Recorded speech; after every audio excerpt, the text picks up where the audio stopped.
4th, 2025. May I get a roll call, please? Chair Williams? Here. Vice Chair Berto? Present. Commissioner Aragon? Here. Commissioner Anderson? Present. Commissioner Gizarelli? Present. Commissioner Ayers? Here. All right, let's go ahead and stand for the Pledge of Allegiance. If you'll all join me. I pledge allegiance to the flag of the United States of America and to the republic for which it stands, one nation under God, indivisible, with liberty and justice for all. Thanks, everyone. Do we have any public comments tonight that aren't related to an agenda item? There's not anybody signed in for public comment. All right, it's Nicole. We'll move on to the consent agenda then, the minutes of the October 20th, 2025 Planning and Zoning Commission meeting. Thank you so much, Vice Chair Berto, for leading that meeting last month. Does anyone have My any pleasure.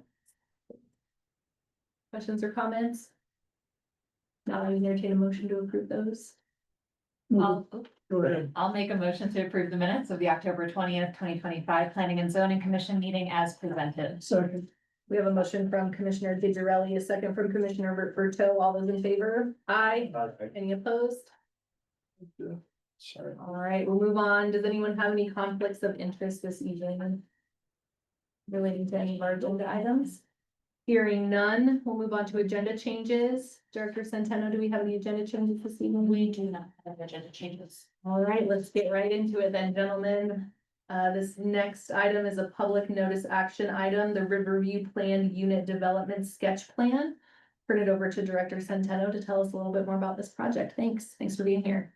You wanna start or you want me to start? Oh, Nicole starts, sorry. I'll do a quick overview and then I'm gonna hand it over to these gentlemen because it is sketch plan and they are gonna present to you what they are wanting to accomplish.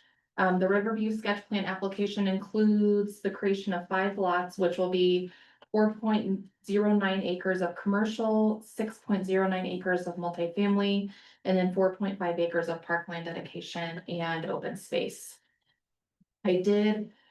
Given that it is sketch plan, it is more applicant led. I did give some information within the staff report, some basic information. I did the introduction. There's a map of exactly where it's located. And then I did put all of the sketch plan code in the staff report just for you to reference if you needed it. And then get down there. Comprehensive plan is based service and commercial support. And I did give the breakdown of exactly what that means in the comp plan. It's currently zoned to B2 zone district. There was a question as to whether or not it was a planned unit development. In 2000, the legals don't match. We have not been able to locate a map that matches. But Sheila did just go dig into archives and brought me this folder at the code committee meeting that we had right before this meeting, and I've not had a chance to look through all of that documentation. So right now, everything within the town code designates that it's a B2 zone district, and then you had found documentation of a PUD. So we're just buttoning that up. It's not really relevant with what's happening here because they're proposing a new PUD that will take over the zoning, whether there's an existing PUD or the B2 zone district. Overall, staff finds that the sketch plan is a viable start to bringing this project to fruition. The applicants will present their sketch plan to the planning commission. The planning commission will make a recommendation of approval or denial to the board, and then they'll present their proposal to the board of trustees. And then the board of trustees will approve or deny their sketch plan at that moment in time, then they'll move into preliminary plan. It'll be the same thing for preliminary. They'll present to both boards, and then final plan and plat, they'll present to both boards. And then they'll go through a site plan review process for each individual lot development. So there's still a lot of steps in the process. This is their first step in getting feedback and reaction from the planning commission and then the board of trustees on the 24th. I don't have a lot of recommendations of approval at this point because this is super preliminary, but it's that all representations made will be considered a part of the approval that the applicant provides any additional requested documents and pays related fees. That the referral comments are addressed and they've gotten some referral comments. They've already been extremely diligent about making sure that they're addressing any and all comments, and they've actually been, I just wanna say they've been really great to work with. They do have their submittal application, and what they've done up to this point and the effort that they've put in far supersedes what I've ever seen come in for a sketch plan. So I do appreciate how willing they've been to making sure that they're submitting complete applications and that they're giving us as much information as possible. And then the last condition of approval that I put is that this approval is not for construction. There is a recommended motion.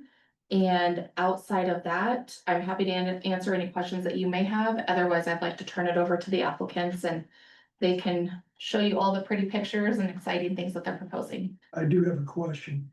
Back at the very beginning. On page 8.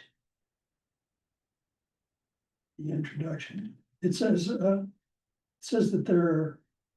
the 5 lots include 4.09, 6.09, and 4.5 acres. But above that, it says that the parcel area is 15.25215 acres. It won't add up, I'll explain in a minute. Okay, I'd like to know what the difference is. It's still math. Do Okay, so, well, that No, explains. that survey doesn't. you want me to address it? Well, I don't know. Nicole, Just ask Nicole. Nicole, I'm sorry. So I will let them fill you in on exactly how that acreage adds up. As part of their presentation, because they're gonna be addressing that. But yeah, the way that the acreage divides is tough, and then there's also acreage for river.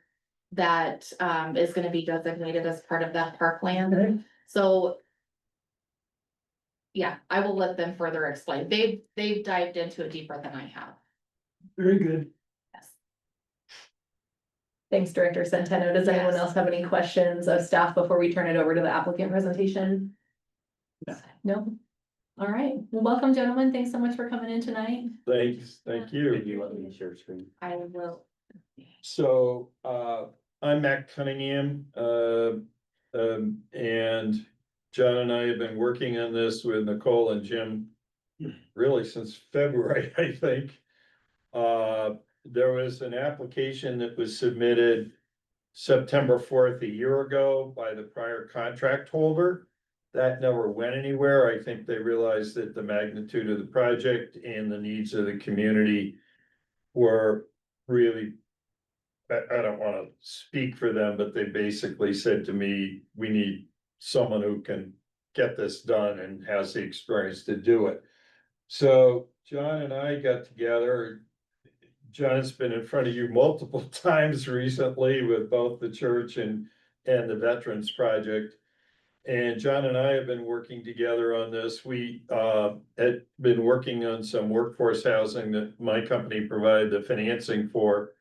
Over in Rifle, some small single family homes that John was involved in, and that was part of how we started to get together. And then just another side, I'm on the board of Trout Unlimited, so we were putting in the new head gates for his irrigation district, which we got done by the hair. That's why we don't have the hair left, because we were down to the last days before the water turned on with the funding holdups and so on this winter out of Washington. So we've been working on this quite a bit. My background, if you look at my resume, has been in multifamily. This will scare you, but since 1973. And so I've grown up doing this for, maybe I haven't grown up, but I've been doing it a long time. I'm very dedicated to the needs of folks that live and work in all our communities. Both along the I-70 corridor, and I've done multiple projects in Grand Junction in the past. All the way up to Centennial, that some of you are probably familiar with, in Aspen, which nobody understood when I first conceived that in 1973. So 76, I'm sorry. I think a lot of what we're trying to do here is meet the community needs, and I'd like to introduce everybody else on our team. But we spent a lot of time, obviously, John lives right here. Full disclosure, I used to shoot doves and cut firewood to the south on the other side of the river for many years, and obviously Silt, as you all know, is the logical place for people that live and work in this section of the valley, and I'm very, very committed to that. What we did with this plan, and let me introduce a couple of people. You see on the screen, Jeffrey Barbles. Jeff's background is in commercial, what we'd call, I guess, strip centers, community related retail. He's actually doing the last little infill piece there by City Market and Alpine Bank in Newcastle right now. But Jeff's done, we were counting it up, probably close to 50 projects across the state, and some out of state, but is really tuned into the kinds of folks that are trying to find a place to be in this corridor. And I guess I'd say parachute to Newcastle, or Glenwood is pretty much topped out, as we all know from driving in the traffic back and forth. So what we tried to do there, and Jeff's background was really focus on the needs of the community, working with Jim and Nicole quite a bit to focus on the things. There will not be a coffee shop, just to be clear, we don't want to take it away. And they were closed, I was gonna get some coffee before I came in. So we put the retail along the front, which we can pick up. And then we'll get to that in a second. Then Rob Wilberger is the senior residential person with EV Studios, who's based in the Denver area. But they did projects in actually some projects that my company had financed from Durango, and we weren't involved in Breckenridge, but they did the Breckenridge project. So if any of you or any of the board of trustees wants to see it, they're actually projects you can physically go and see and get a sense of the quality and what we're doing. And in your packet, I think, Nicole, you may have put in some interior pictures, and I could talk more about that. But what we tried to do, so that's Rob, what? Get the last few. Yeah, and then Gray Wolf Architectures are commercial architects. They've worked with Jeff on many projects together. And then Skip Hudson, and we'll get to CDOT in a few minutes, but Skip was with CDOT for quite a while, is a private consultant on traffic, and has been absolutely critical because, as you may know, CDOT has prescribed access points all the way up the I-70 corridor. And as we were curtly told, the access control plan has the force of law, direct quote.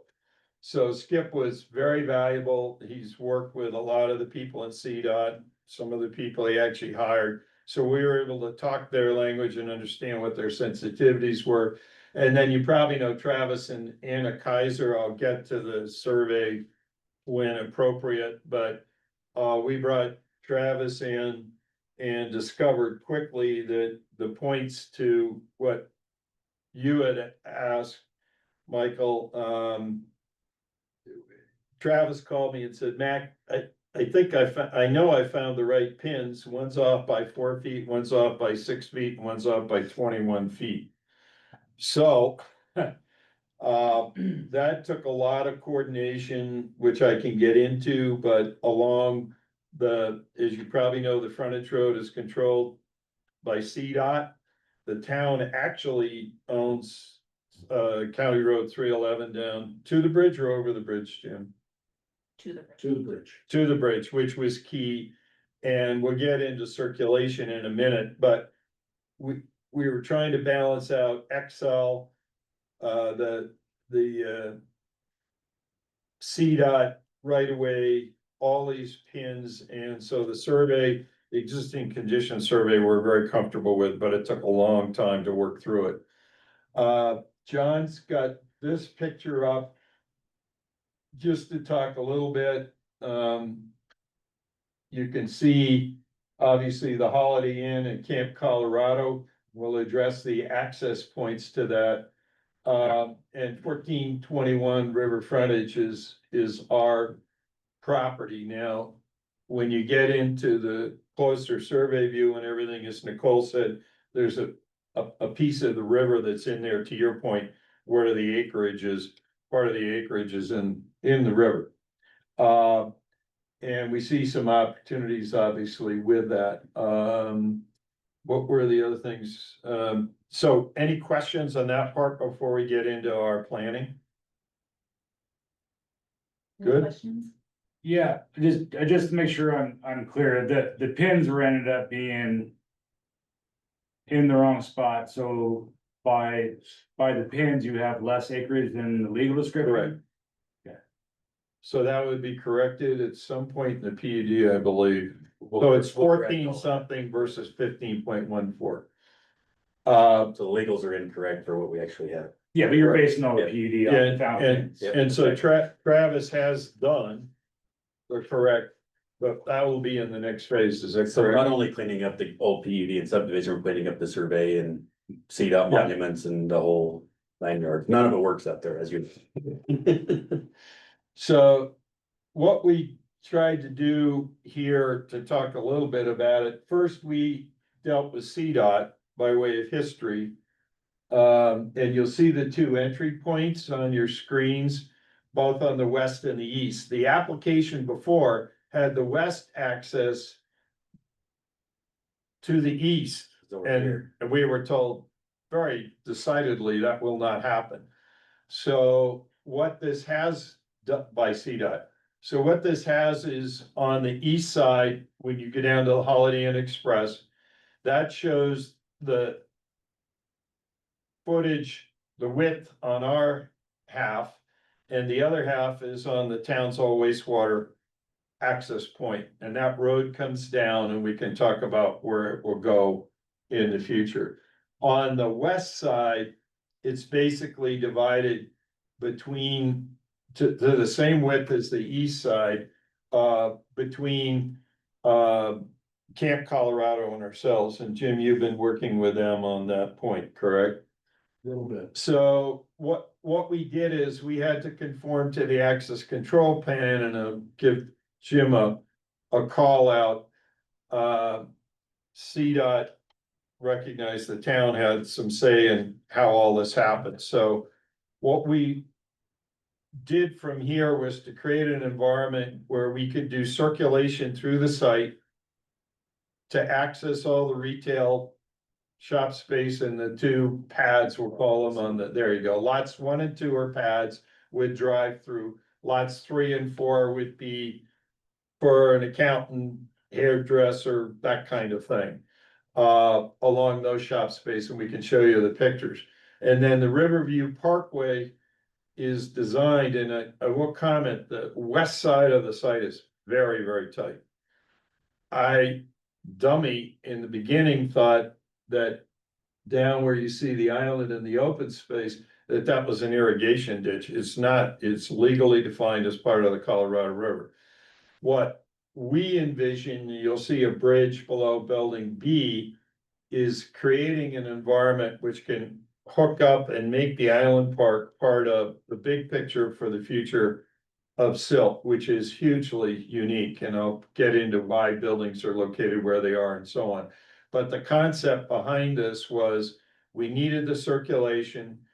We wanted to make sure that we had covered parking for all the residential units, and obviously not only met code, but met all the other parking, logical parking requirements for the entire project. And there's another slide that gives you a better idea of that. But on this, what you see is the circulation directly through, and we can talk about how that, well, I could talk about it right now. What happens is when you get to the east end, it turns down where the town now is selling you already completed that deed, did you? Yes. Okay, so now Holiday Inn Express owns its own property. And then the other half of the wastewater is to the north. And we've had discussions with Jim and Nicole, which we hope we continue to putting more retail use there that's compatible. But our goal was to meet the commercial needs of the community, also meet the residential needs, and the residential needs, many of them are reflected in, what was that? What was the last issuance of the housing needs assessment, which was done in April. And so that we tried to look at all of those. Also recognize that some people are commuting and that we needed storage for everybody. So where you see those thinner buildings, along the parkway and then down to the south on the east side, those are covered parking with storage. So people can, and I've got friends that have this in where they live in apartments. They literally can pull in, you can hang your bike up, you've got your own locked storage. And you're not traipsing stuff through the building, which is really important for living for everybody. So, John, what else can you? So think the about? other thing we did, so CDOT was obviously a critical piece of the design for us is with the designated access points on each end. This internal circulator is pretty critical to the overall design. And we work with Orrin Moon at the fire district. The reason we've lined these up, these three locations, is so we can get their large ladder truck in between the buildings. We meet their code. And if you'll notice here on the south, we've got this bike path that turns into this parking lot. That's actually going to be a gated secondary emergency access. And using the river trail and coming back out this side. So we've provided access to the south side of those buildings. We've made sure the width of the aisles are wide enough for their largest ladder truck to set up. So Orrin's been very good working with us on getting all this front end. So we kind of dealt with it ahead of time. That's also why we're pretty tight, especially on this west end with the buildings and the parking. And we'll get into the parking requirements. Obviously, the number of spaces is a big factor of driving the amount of parking area you see. So we've combined, like Max said, the covered parking with the storage. About the only way we could really make it work. We've got good circulation between the commercial units within the parking lots up here. We're hoping to alleviate some of that traffic as people maybe hit a drive-through pad site restaurant, then maybe go over to a nail salon or whatever it may be in these little strip centers. So again, traffic flow, emergency access flow is a big issue that we've spent a lot of time on, and I think we've got it. And the width of the trail, just to address the trail, is wide enough that he can get his ladder truck down that. So that was a key planning element. And as you'll see, the trail not only turns north to go up kind of where the park and ride area is, but also to the left, west to hook into Camp Colorado. And then on the east, below Holiday Inn Express, Rislindi, as we understand, is responsible for building the trail under the bridge to connect around. So it'll have great pedestrian bike access, plus it served as another fire So control point. Go ahead. I move on to CDOT. So working with, Skip and CDOT, developing these two access points, we've got full movement turns at these intersections, which is important. So we have, both left and right turn capabilities out of those locations. If we were gonna do an intermediate one, which turned impossible, it would just be a right turn only, which is of course gonna be violated, right? So we've gone down the road for several months with CDOT, so we're pretty confident. They're happy with what we have. What else on CDOT? That's really it now, huh? Well, There'll be future work, obviously, if this corner pad site develops and, with the county road and Holiday Inn. yeah, so do we have a map showing going across 311 or not? So what happens is the road turns, it goes between there you go, between the two parcels, there'll be new road and there'll be direct across to the now town ex wastewater. And then it'll turn down and they created Jim and Nicole, where their engineers created a full drive-through, and that will line up with Rislindi across 311, which was one of the keys. We want to make sure all the circulation worked. I guess we didn't put that one in the package, did we? No, Anyway, so the point was, we were trying to make sure that both from a trail standpoint and from a circulation standpoint, that we were linking both east and west, including across 311 to Rislindy whenever they get things put together. What else do you have, John? So That's pretty that's much, pretty much it on the overall site planning. We can go through the individual layout, parking requirements, number of units. whatever you all have questions on, we're here to answer. So this plan shows residential parking, the covered parking, and then the unit counts per buildings, the unit mix. We've got 1 bedroom, 2 bedroom, and compact 2 bedroom. It just doesn't make financial sense to build 3 bedroom units. It just doesn't work. And I would comment, if you look at the floor plans that I think were in the package, the 2 bedrooms. There are decks on most of the units, and the smaller units are on the end, so you get all the light on the side, not just in the center. And the units line up so that you've got a pretty good sized 2 bedroom, particularly with all the light.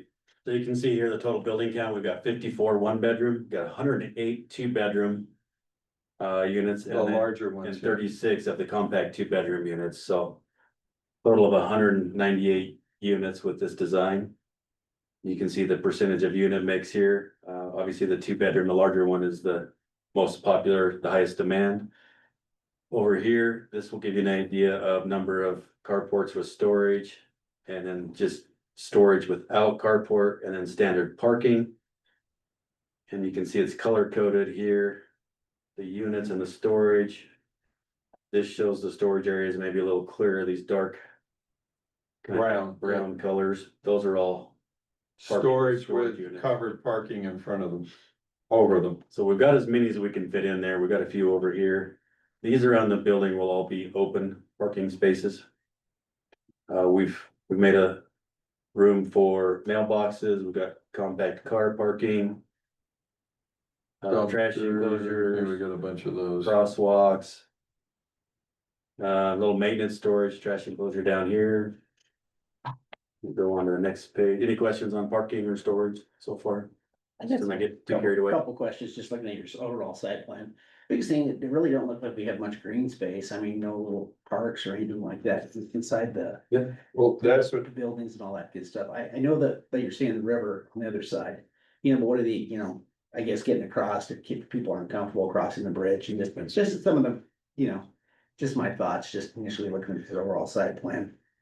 And So- then, Yep, easy answer. Economics is we have to build, as many units as we can to pay for the property and the development, and then the parking requirement is brutal.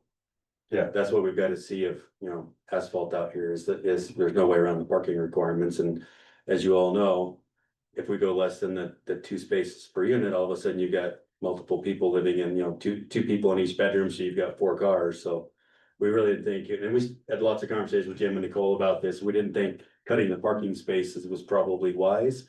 So yes, it does cut down the green space, but we did preserve the green space along the river and the trail. And yes, Island Park is going to be the majority of the open space, but we're just out of real estate out there. gotcha. And then overall looking at this, storm detention, I mean, right next to the river, looks like, everything coming off these parking areas and all that good stuff. it's all gonna be vaulted, All vaulted underground. Oh, it is. and we've Yep. designed to that. That's one thing I should have mentioned. The plan you see, we work with EV, civil folks, everybody. We can build this. We didn't come in with some hope and a dream. We've gone far beyond. If you look at traffic study, we went way beyond, but we wanted to make sure we had circulation. As you said, detention, retention, and so on, all planned in here, and the vaults are more expensive, but we're right next to the river. There's not gonna be any issues with groundwater and everything. What? There's not gonna be any issues with groundwaters in that design as far as if the river's right there, I mean, you're taking it, you're pretty much. So potentially, we've got 6 feet to put the vaults in above the ordinary high water mark. And then obviously the site is already in a floodplain. Which I'm sure you're well Yeah, aware I've of, seen that. right? So everything's in the floodplain, so everything's gonna have to be built up 2 feet above the floodplain. So the building pads will be built up, the storm inlets will have to be above the base flood elevation. And the civil's accounting for all underground, retention. We're just out of room and the economics of development and the cost of the real estate. We just need the number of units to make it work. If we looked at eliminating a building, but then it doesn't make sense to develop it, so. Gotcha. So I guess that'd be it further on stages when we come through because of the, the storm and everything like that, treatment and all them water quality vaults and everything. I know that's a big deal at Valley. It's a big deal, yeah. Checking too, especially everything coming off these vehicles. So if you'll look, it's in the packet, I'll go ahead. It's in the pack. They actually address a fair amount of it, certainly quality control. I've got questions and concerns on some of it for sure. One thing I could say, or what we were just discussing, that I still am very concerned about is, thought I said, I read in that report that you could not touch any groundwater. Essentially, as soon as you get groundwater, you're stopped as far as putting these bolts in. That's correct, we have to be above, the bottom of the vaults has to be above the base flood or the groundwater elevation, yep. And you guys are confident, the engineers doing the analysis, if you will, they're confident they're gonna they have 6 feet and they're gonna be. That's what the able to utilize it? preliminary data shows right now. If we get approval on sketch plan, obviously we'll go out there and do more information, but if you look at we actually paid for a utilities, a narrative, they did a preliminary study, and they did address the stormwater drainage in here, and it calls for the vaults, and they. Looked at storage volumes for 25-year runoffs, and right now, yes, they're confident they can make it work. Is it going to be a challenge? Of course. That is the challenge on this site. It's tight. And it'll be expensive, but it's less than getting rid of a building. Yeah, preliminary, sorry if I was jumping in there, that preliminary utility thing you just asked, did they do any boring? Do they do soil tests? We haven't done any. There's been some preliminary stuff done by other people, and that's what we're relying on right now. And of course, there's USGS and there's all sorts of, other soil maps and water table and, FEMA maps, all that good stuff. We're going to verify that obviously with our own geotechnical studies if we get approval of sketch plan, but it's just spending more money, right? So that's why we brought the civil engineers into the planning process and went further than most people would normally go. Just to cover this point. Yeah, thank you so much for your presentation, gentlemen. Really appreciate it. And to You bet. Nicole's point regarding, this is the most information in a sketch plan that we've seen in front of us in quite some time. So thank you for the due diligence and providing us all of this information so these conversations can start a little bit earlier.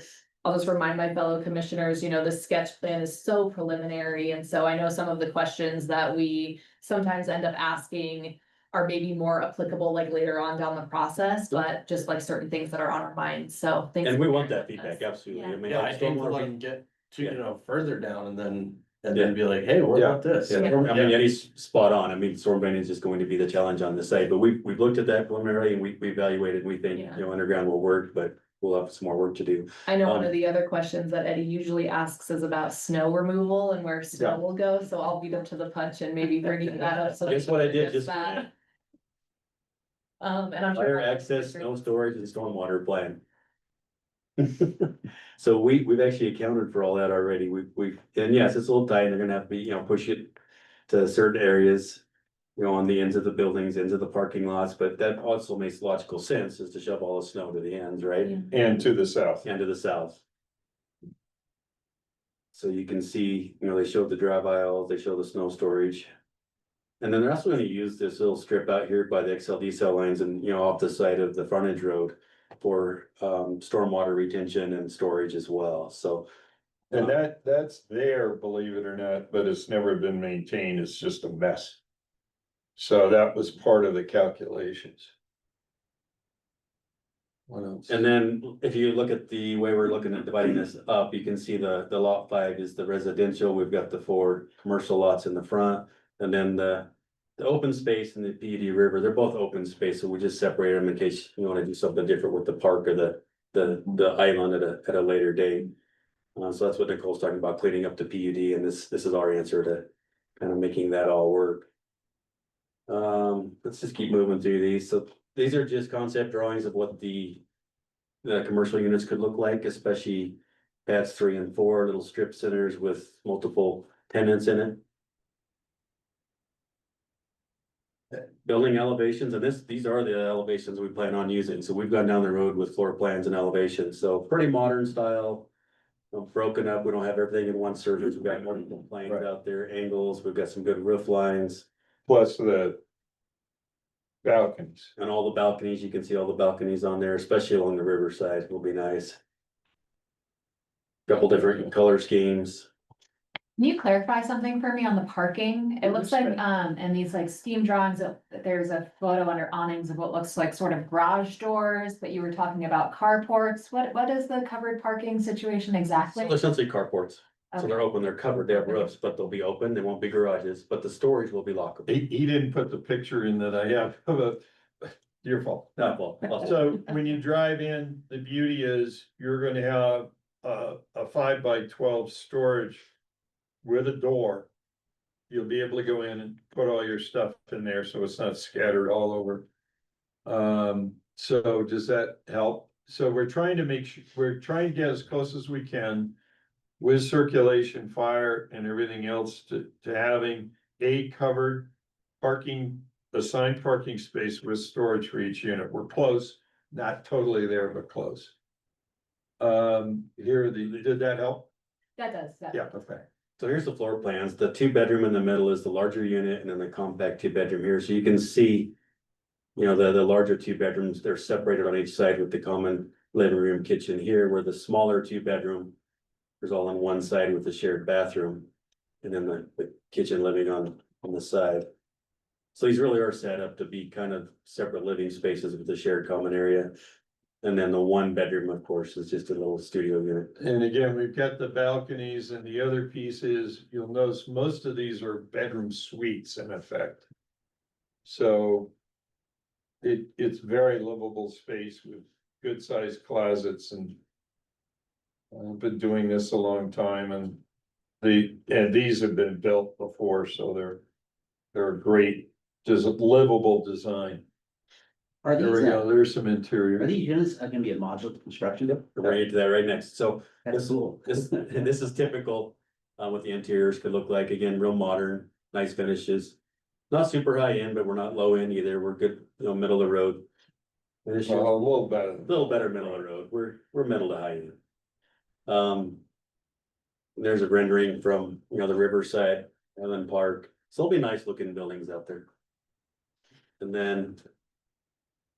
These are examples of some, Rob's on the line, I don't know if you want to address any of it, Rob, but.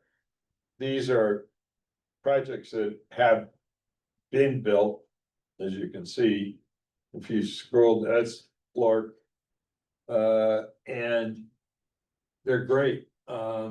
When you go through buildings like this, they're better than stick built on site today. There's the Gauge, that's Durango under construction. And as you guys are all familiar, when we talk modular construction, it means we're just building each component off-site and bringing it in, it's not like modular trailer houses. No, not Which close, another guy at Valley's doing, but we're not. no. So you won't see the difference between this and stick built, but they are modulars, building the factory, to bring in, allows us to expedite construction while we're doing infrastructure. Reduces the delays surrounding and the uncertainty surrounding subs. And the labor shortage, obviously, all we're aware of. Rob, do you want to address the Larkspur Apartments since they're in Breckenridge? That's an easy one for people to see. Yeah, certainly. Hello, everyone. Rob Wilbur, There he is. EV Studio. Everyone hear Can we me? hear you? Rob, can you try to talk again? Yeah, can you hear me? Yes. Little louder. Yeah, there you go. You guys can hear me okay? Yeah. We can, thank Okay, you. great. Technology is always a challenge. Yeah, so Matt covered these pretty well, but this is a good example of our Larkspur Apartments that we did. That was completed about a year ago, actually occupancy in April of this year. These were 2 buildings, 62 total units, combination of 1 and 2 bedroom units. So this was modular construction, which cut the construction duration by half. Also has a minimal impact, just to how invasive construction can be. So reduces that time period. So less interruption on the site for shorter durations and quality of construction just built in the factory and then being sited and roofs, everything installed on site. So this is a great example. That's a build product. You know, if anybody wanted to see this in Breckenridge, we can always accommodate actually getting tours inside of these as well. And then the Gage project down in Durango, so similar. That was a modular construction. Gauge, go to that. There you go. That's a little simpler than what we did, just because 4 Points, who I've worked with closely, had a certain level they could get to. But if you go down, there's that project. Yeah, while there's some standardization in the units themselves, we're allowed to, you know, work with the building articulation, with the exterior skin, roof forms and all those to fit into the proper context of the community. You wanna go back to any other comments, Rob? I mean, the quality level, I've gone through multiples of these projects and the quality level is often better than stick built, since I built a lot of stick. You can just get a lot more quality or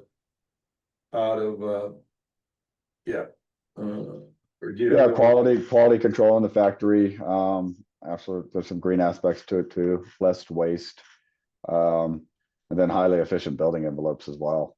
And also sound ratings are superior to stick built construction often from unit to unit, both horizontally and vertically. Yeah. And the other thing to remember is it's a pretty large scale project right now, but There you go. we would likely start with 2 buildings, begin with, till we see what the unit attrition rate is and how fast we can get occupancy, and then proceed with 1 to 2 buildings in separate phases as we fill them up. But we would do all the infrastructure at one time, get the commercial pads ready all at one time. What I haven't heard yet is, are these rental properties? Yes, rental, I'm sorry. All rentals, yes. No, which is- no ownership. Yeah. And part of that is frankly, you look up what the prices are. It's your partners have had an issue over Yeah. in Rifle qualifying people even at $350,000. Yeah, we're having issues. 6 out of 8 potential buyers are not able to pre-qualify for 349. Which is crazy, but that's the reality of what we're in right now. Ownership makes good citizens.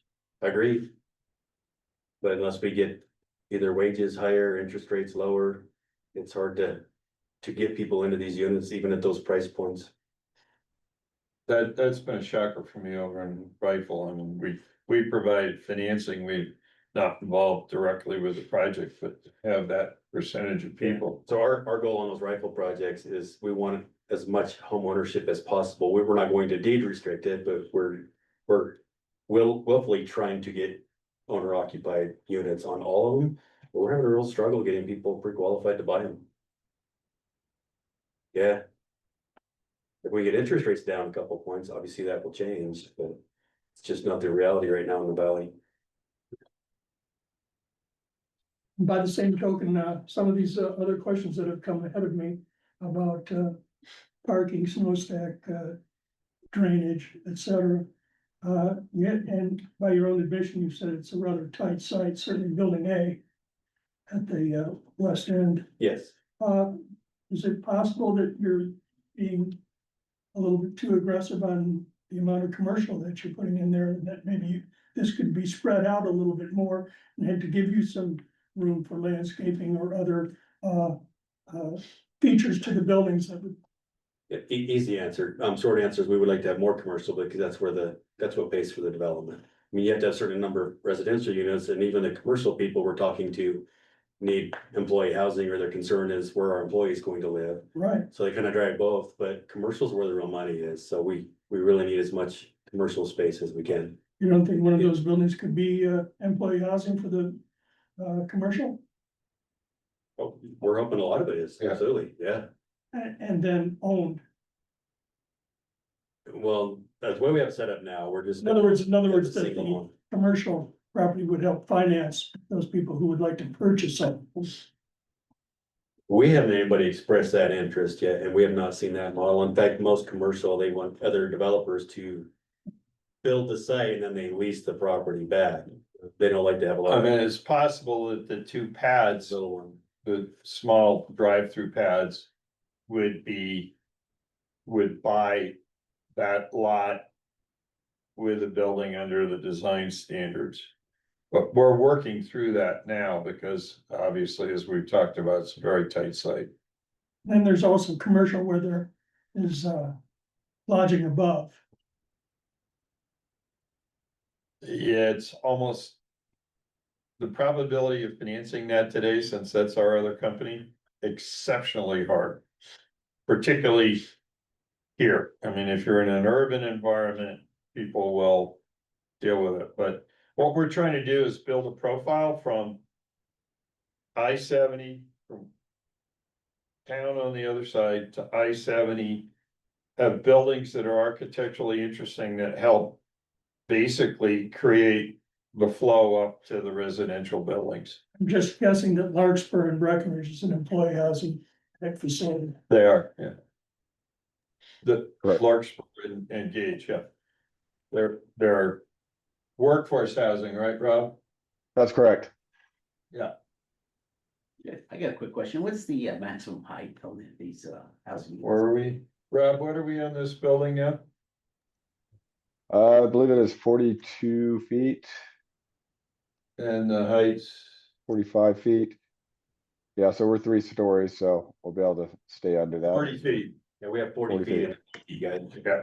And that's with the, whatever it's been raised above the existing right now, so it's gonna be 45 feet, That- 40 feet above the existing right now, or? Is that from existing elevation, Rob, or is that? Yeah, I think that's one of the clarifications we'll want to work through on what that calculation's taken through, if it's taken through from existing grade or new grade or an average of. We see that calculation performed a variety of different ways. And Nicole and I have talked about that a bit. John did the Holiday Inn Express and you put, what, 2 feet under that building, something like that, Phil? Yeah, it's a little shallower up there, but as you know, that base flood elevation is the issue, and we have to verify what that is. Instead of looking, FEMA tells us about what it is, but we have to survey and establish that. Yeah, I just curious, well, sure don't see, because I think Holiday Inn's what, 50 or something like that. I don't remember, yeah, so we think we can get it in the 40. It's 3-story Yeah, I building think with a little. 40. I think it's 40, because that's what we, his lender was set Yeah. at 40 based upon the end, which is what we. 40 We conveyed. Final grade. And the point of Final the grade. commercial and the covered parking is that'll help kind of break that tall building up. And exactly. Gotcha. I appreciate everything you brought forward in terms of the traffic studies and the stormwater and snow. I'm curious if you thought at all about mitigation of noise and light pollution with just how much is getting put in here, and if any other concerns like that have been raised by neighboring properties. We haven't had any comments back from neighboring properties that I'm aware of, no, and being, primarily residential with the number of units here, they'll obviously be, managed well, and there's downlighting, Yeah. we're gonna obviously design around those standards for sure, and obviously the number of vehicles, we can't control that, but it shouldn't raise any noise concerns. We'll add some traffic there, of course. We're up against I-70, so We'll be quieter than them. it'll be quiet, yeah, for sure. Yeah. And really, when we're talking about all this, we've got the whole river frontage, which is. To me, one of the great tremendous strengths of Silt. Both today and in the future. And so that's what we've tried to do is emphasize as much as we could. The relationship, and obviously. In fact, I was talking to the mayor of another town the other day. She said, "Oh, I floated down the river and I got off at the park. It was really great. I loved it. I've never done that before." I said, "Exactly. That's one of the great things that obviously we've got here." So So that we do have, these three buildings will have one side facing I-70, these being turned will help mitigate that. This one, of course, will be sheltered. Then all the units along the river, of course, will be really nice, will be quieter, but. There's really no way to mitigate that entirely. I don't see it in the plan, and I know this is extremely preliminary, but do you feel that it's gonna be necessary to have a lot of lit signage to advertise, what's there, or it'll be pretty So, I discreet? mean, most of these buildings will have signage on the buildings, and obviously we'll have, your town has a sign code, we can. Yep. Put some codes in the PUD guide for that, keep it. As minimal as we can. Okay.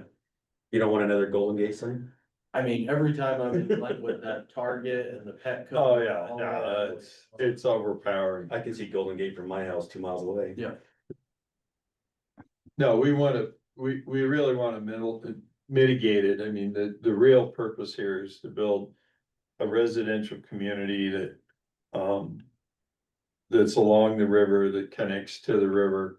We don't need lots of, lighting, as John said, it's down lighting. I've done that before, it really works. And the commercial's right up against the frontage road, which is right up against I-70, so. But again, like, obviously the Maverick's got a ton of lighting around it. Which is noticeable now, it's daylight savings. is Well, gone. we do show a little green space along our frontage road, we can put some shrubs and trees in there to help break that up a little bit. And really. I don't think we have it really demonstrated in one of the plan, but north of what we're showing, you've got another 25 feet. Before you get to paved surface. So that, Yeah, this top of my arrow is the actual paved frontage Yeah. road, so we've got a little bit of, this will actually be grass, it's in the CDOT right away, but at least it'll be green. it'll be greened up and, it'll feel much wider and much greener. Yeah, Yeah. that'll be a nice buffer. And then the carports as well could serve as a sound buffer and screening, at the buildings. And as far as lighting, like you said, it'd be downlight, dark sky compliance and, could look at strategies for light bollards versus, tall pole mounted lighting, in the parking lot. So there's some strategies to keep all those lighting levels down.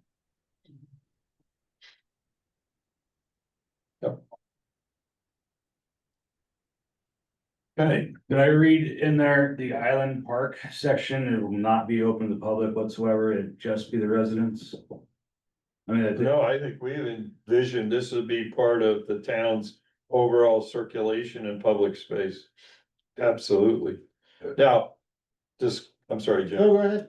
I'm just saying. Disclaimer is we don't control the other half of the island. We can look behind there and see it. That's Camp Colorado, but I know that Jim's been talking to them about some of those things.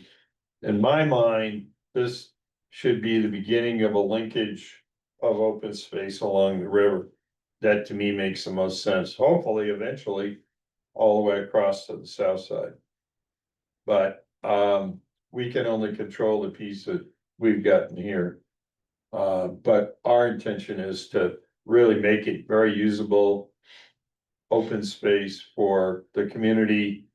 That's the larger community. That's why you see the gray trail coming down along our west property line along with Camp Colorado to make those connectors work. And we've talked to them. It's just hard to pin them down on anything. Is that fair, Jim? Non-committed, how's that? Yeah, non-committed. Yeah. But we'll do our part and leave there, Absolutely. they can tie into it and.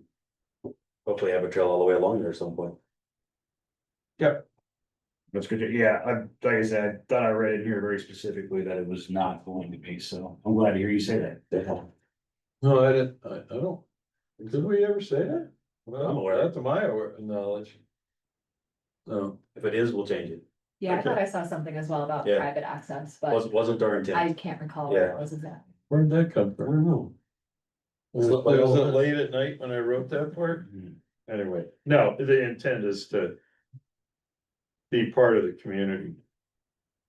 I did want to commend you for incorporating the river trail along there. As you had mentioned, I think the river is one of our greatest assets and maintaining that, so that the public can enjoy that. Just really appreciate that and, the bridge over to the island and that being open and accessible, was really happy to see that as I was reviewing the packet. I'm curious if it is open to the public, is there a plan for like where, like, would it be maybe up more in those commercial spaces that people, general members of the public could park then to access the, We're thinking it's The more green just, space. you know, it's public access. It's either people walking from town, parking across the river in the existing space and just using that trail for, you know, bike paths, walks, whatever it may be, but we haven't. There's a fair amount of quote, excess parking up in that commercial space on the north side of the parkway. Go back to the other one. Yeah, there you go. So the pink is, that's the unit legend. I won't do any good. Just go down to it. We can point it out. Yeah. So there are the required spots, there are the practical spots for commercial. And then I believe the pink are what we would call overflow. So somebody could come in, park additional overflow parking. So if you go down, somebody could drive in, park in one of those, just walk on the right on the trail and go down. So yeah, we've got 67 additional overflow parking spots in the commercial side, so there's a little room there. We aren't planning on designating that as, you know, parking for trails or anything, but there's certainly some capacity there. It's actually, 0.4, under River Park Open Space PUD ROS. 0.4 states the river/park open space will remain private with some public access for the trail connections to the property. It's just the way it was worded, I think we've Yeah, clarified. I think it's private maintained, so that's probably just a Okay. wordsmithing error on our part. Okay, yeah, we'll fix that. Good catch. Who wrote that piece? I don't think I wrote it. It's blamed on somebody that's not here. I did want to acknowledge that this is a public notice action item, so Nicole, do we need to, We do need to open it for public comment. okay, great. Does anyone else have any further questions of our applicants before we go ahead and do that part, recognizing that we still have some chance for some dialogue afterwards? All right, Can I speak? yeah, let me open the public hearing and then we'll get you going, Mike. All right, it's 7:27. Go ahead and open the public hearing for this. If anyone would like to come forward, state your name and address into the microphone for official public comment. I'm not gonna time you, but it's generally about 3 minutes to speak. Take that. Sounds good. Thank you. Thanks for coming. Hi, my name is Mike Stike. I live at 261 Valley Drive here in Silt. And one of my questions is, what's gonna happen to all the wildlife over there? I mean, on Friday and Saturday nights, with all the people over there, there'll be a lot of wildlife going on, but seriously, the deer and the elk, the bears, the wolves, what's gonna happen to them? They're gone, right? There's too many people over there, in my opinion. So what do you say about that? We haven't seen, this isn't out the referral to Parks and Wildlife yet, right? No, not at preliminary.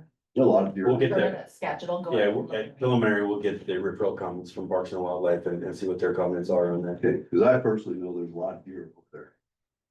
Both sides. On the island or on the? Both sides of it. Yeah. And the green space, there ain't much green space. Yeah. I think it's too many people. Too big. Thank you. Thank you, Mike. Thanks for coming in and making your public comment. Thanks.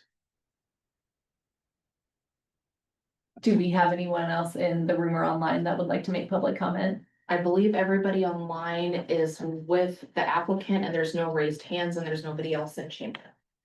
All right, that signed up to make public comment. Great. It's 7:28. I'll close the public comment.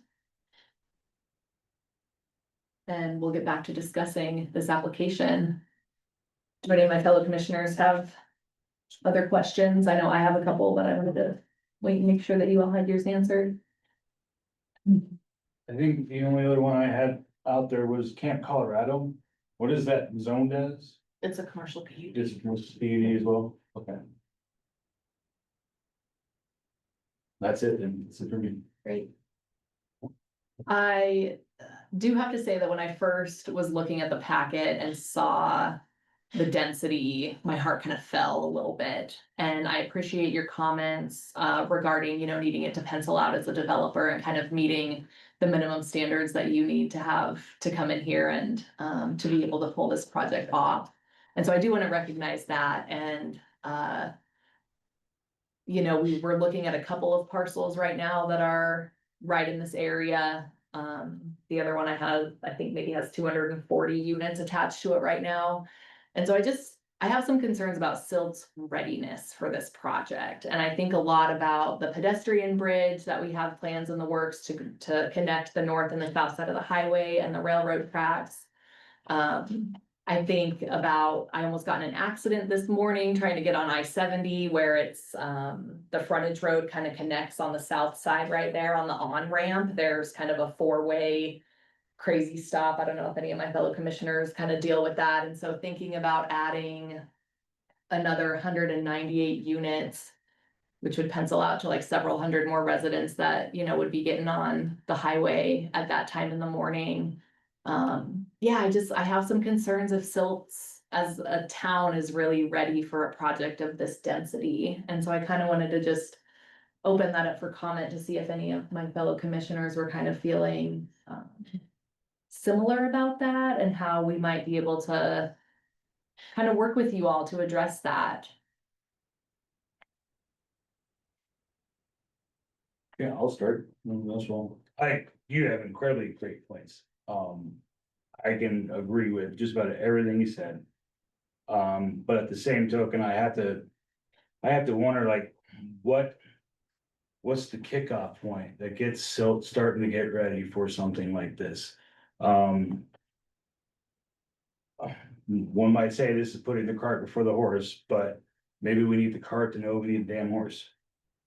Is my general. Yeah, the chicken or the egg mind. sort of thing, yeah, especially with that pedestrian bridge. Yeah. What's gonna be the tipping scale that gets that project over the finish line, and is it gonna be like? I mean, you guys have driven that bridge when there's people walking across it and it's really scary, you know, until we get some of those infrastructure issues figured out, it's tough. But you also remember rooftop drives commercial, commercial drives revenue, No, it's all right? been And revenue integrated. builds bridges.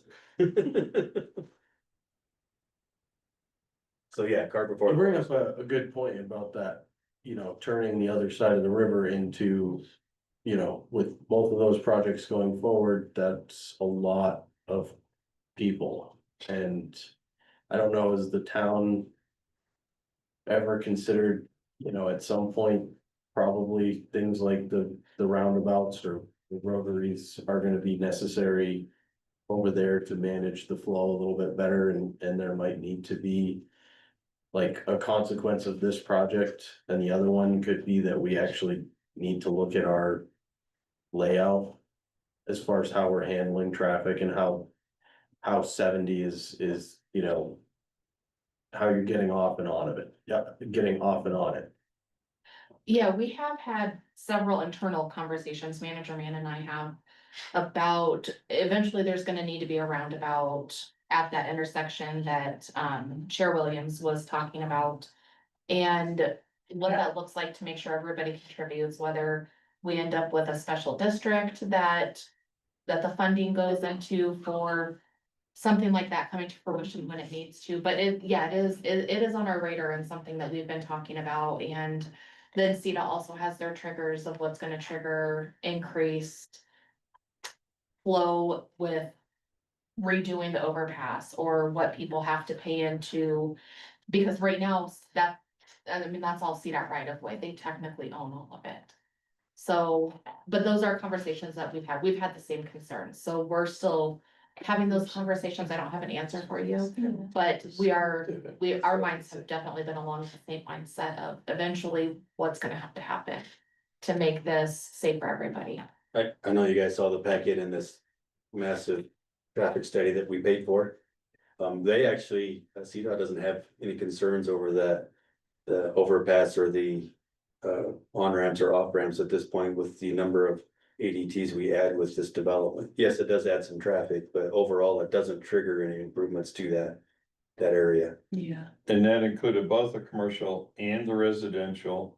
And for Islendi, And we actually went out and did counts, which is all automated now. On the Maverick side of the overpass and on the south side. There are multiple places, I think it's in the report, which we wanted to address right up front and. Counting everything that's there today, everything with Rislendi and this, Camp Colorado and so on. All of the traffic analysis, like people that live and breathe this, is we have more than enough capacity. Without getting to roundabout, in fact, CDOT was pretty firm about that. And they're usually the other way, so. If that helps. Well, keep in mind, there's very few parcels left in Silt to develop. And without this and Rislende, you don't have much land left for us as developers to pick and choose from. So yeah, these larger parcels are what's left. And if not, now when it is in your comprehensive plan. And if you don't have a moratorium, it's kind of open for development, right? So we think we've spent a lot of time and money, and we've come up with a very good viable plan that fits well with the community and pencils out financially, because at the end of the day, and that's why we have to keep them as rentals for now, is it just doesn't make any sense to sell some of the units. And at some point, maybe that changes, but we're just not quite there yet with the cost of construction and development. And the price of real estate is a big piece of it, of course, but that's not gonna get cheaper. So the problem's not gonna get better the longer you wait. But with any of your other developments, have you reached that point at some point where you developed as a rental and then everything was paid off and you were just ready to be a little bit more hands off and sell them off? Have you done that on any other? So there's lots of ways to skin that cat. Now, the whole development world's changing with bank finance, and Mac touched on it with the mixed use that I think, Michael, you mentioned. Finance companies don't like that anymore. It's very hard to get those finance, especially in this area, for whatever reason, because you've got individual owners. If you have 8 units on top of commercial, you got one owner down below and you got 8 other owners up above. Finance companies and insurance companies don't like that. So again, that kind of. Are you talking about for developing, finance for developing? But in I'm general. talking about after it's all paid off in the finance. So there's a couple of models. One, you just like eco dwelling is trying to get owner occupied. You may get some developer or some investors that buy maybe 10 units, they rent them out for 3-4 years, let the market appreciate. And then they can get a better return on their money. But that's like echo dwelling here. Yeah, this is obviously, a different model. Totally different. I'm just. To piece this out doesn't make any sense. The buyer in the future, 10 years from now, is to buy the whole development.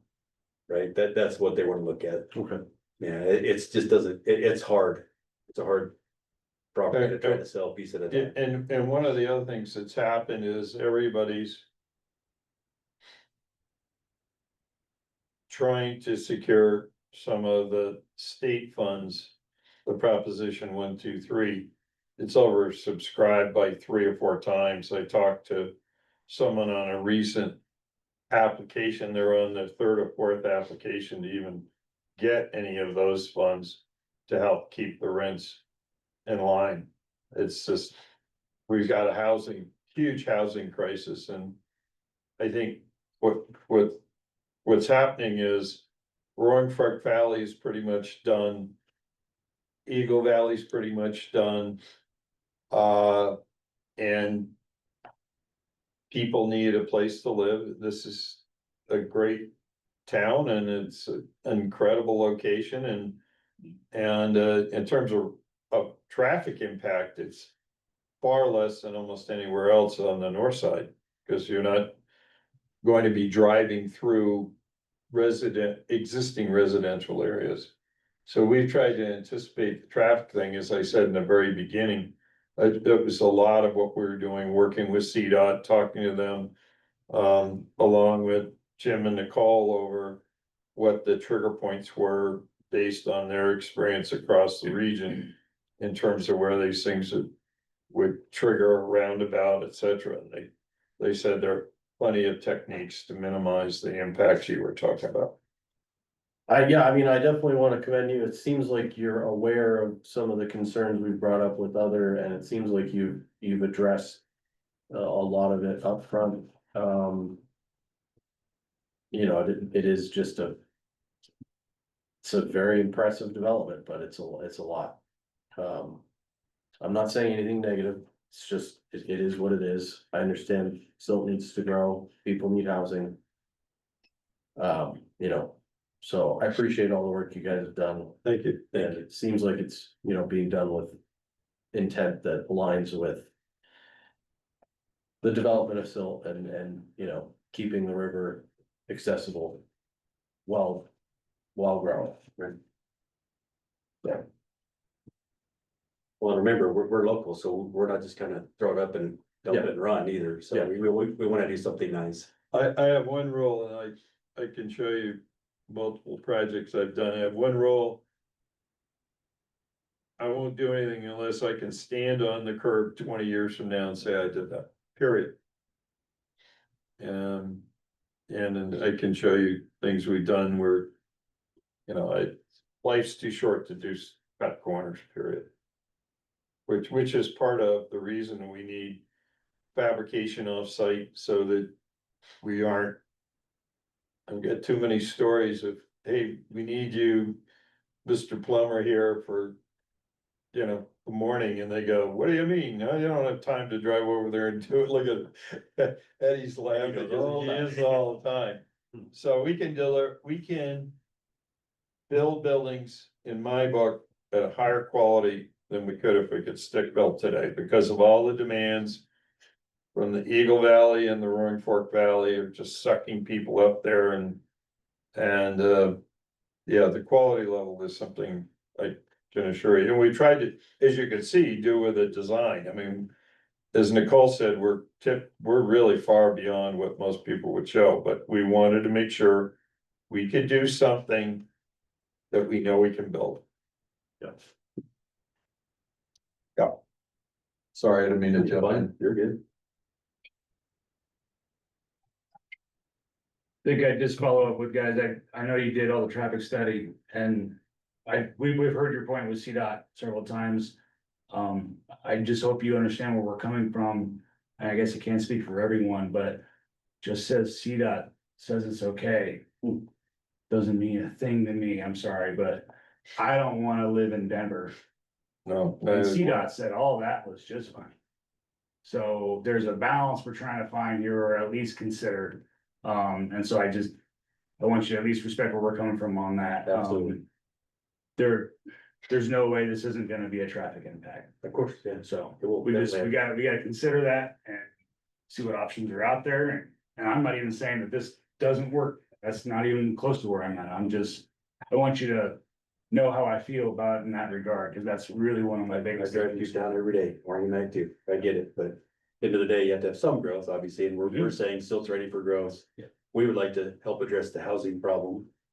Right, and this is the piece of property that's available to us, but to develop it and make it pencil out, makes sense, this is what we need to do. Gotcha. But we're also, most importantly, is we wanna bring the commercial. Silt needs commercial, where else are you gonna put it? It's a great location. So we've got that balance between the number of residential units with the number of commercial units. We'll say we have a lot of commercial space available right here on Main Street. Hoping that maybe this development or Brisland down this road might be something that would spur that. Sure. So if you like, I'll make that motion. And I want to reiterate before I make the motion that all representations of the applicant made in writing, materials verbally spoken at this meeting, or that are reflected in the meeting minutes spoken by the commissioner, staff, or applicant are considered part of the application. I move to recommend approval of the Riverview sketch plan to the Board of Trustees with the conditions, findings and conditions listed above in the staff report and spoken during this meeting. A second. We have a motion from Commissioner Berto, a second from Commissioner Ayers. All those in favor? Aye. Aye. All those opposed? All right. We have our unanimous approval. Thank you, Jeff. Thank you, we look in. forward to working with all you, I mean that sincerely, and not to embarrass these two, but they have provided so much input. And we place a lot of emphasis on staff recommendations, so thank you for that. Anyway, Thank you all, appreciate it. thank you guys. Nice presentation. Thank you, everyone. Thanks, Jeff. Jeff had, daughter, 9-year-old daughter obligations today, this evening, all of a sudden, so he couldn't be here in person. Here we are. Thank you. Yeah, thanks, everybody. Sorry about that. It was really loud. I didn't want to interrupt everyone. Thank you, gentlemen. Have a good night. Thank you. Next, we'll move into the planner report, discussion Thanks, item for Kim. the record. Thanks, Nicole. Thank you. Alrighty, I do have my staff report at the very end of the packet. I did want to highlight and thank Commissioner Gajarelli for coming to the Main Street trick or treat. Yay, thanks, Jane. They- I had a great time. Yes, she held down Family Fall Fest and was a huge help with the costume contest. So I appreciate her coming and I wanted to highlight that that was a successful event. It's very, very difficult to guess how many people were present. I've heard people throw around 1,000, 1,500, 2,500. I think we're probably somewhere right in the middle between like 1,500 and 2,000 people, so. It was definitely a well-attended event. Big congratulations to Mayor Pro Tem Hanrahan because he threw down the contest that he was gonna win and he actually did win it. He was almost unrecognizable, so pictures will be going up on Facebook that you can check out. But it was a good costume, so you're gonna have to check it out. He did end up choosing a runner-up to actually take the prize, but it was a lot of fun. And then we do have the Main Street trick or treat coming up Tuesday, November 25th. So I wanted to make sure that everybody knew that that was happening. We will have live reindeer again. We will have fireworks. There will be the horse-drawn carriage ride, s'mores. Our businesses will be open and Misty will be serving specialties. So, anything that, or anybody that wants to come down and join us for There's a that. liquor license now. Sorry, what? There's a liquor license there now. There is. She does have a liquor license now. So, yeah, it'll be a lot of fun. I'm happy to answer any questions you might have on anything on my staff report. Otherwise, we can move on to commissioner comments. Great, thanks, Nicole. Sorry, I was unable to attend the Halloween festivities this year. That's always really fun. To any of the naysayers that were complaining about Highway 6 being closed, I saw some people nip that in the bud via their Facebook comments, so. They did, yeah. Yeah, I'm glad that you guys do it that way. If you ever consider doing it another way, like happy to support you and whatever you decide, but I think that's a great event. Yeah, I'm glad that you brought that up. We definitely did. There was a couple people that were upset over the traffic. And we're revising our traffic control plans and we're gonna put a couple more safety measures within the traffic control plans, including somebody on the overpass, making sure that traffic is continuing to flow. So I mean, there was some very good conversation that happened internally based off of some of the complaints that people had, It but wasn't any different than in Rifle. I mean, they shut down Third Street and Railroad, yes. a main traffic flow. Yeah, yeah, and it does Yeah. happen and people are not always super happy about it or it's slightly inconvenient, but we did find a couple areas that we can improve on, and so we'll make sure that we implement those for the future. So, Yeah, thanks always for your work on that. Open it up for round robin. Any other fellow commissioner comments before we entertain a motion to adjourn? When are they gonna get set, what is that, 8th Street done? 8th Street is being paved, actually, they started paving some of it today. Would they have some water issues or something? Looked like there's water everywhere there. I was like, what the heck? I just assumed they didn't make their roll, which is why they were watering it and re-rolling it. Yeah, I think that Maybe they were compaction. recompacting, Yeah. yeah. I didn't see any new asphalt when I went by and I saw all that water. I just assumed they didn't make compaction. Yeah, So so. the test didn't come back good.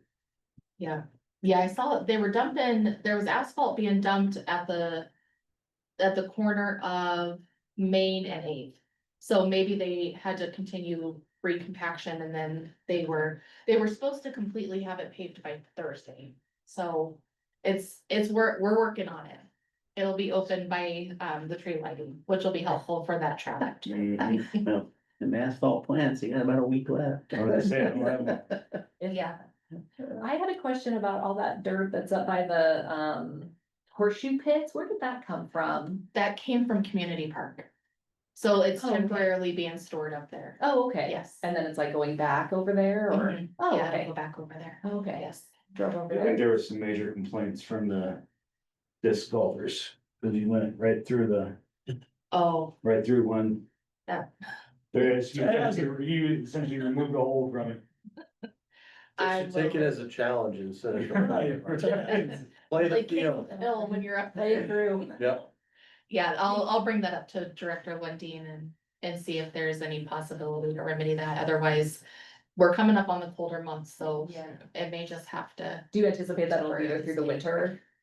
Yeah, we're not supposed to be finished with Community Park until the spring. Okay. Yeah. Yes.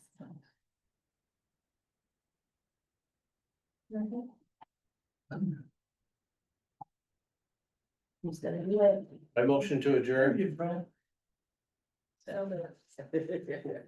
Thank you, guys. Thanks, everyone. Me. Who was the second? Aragon. Okay.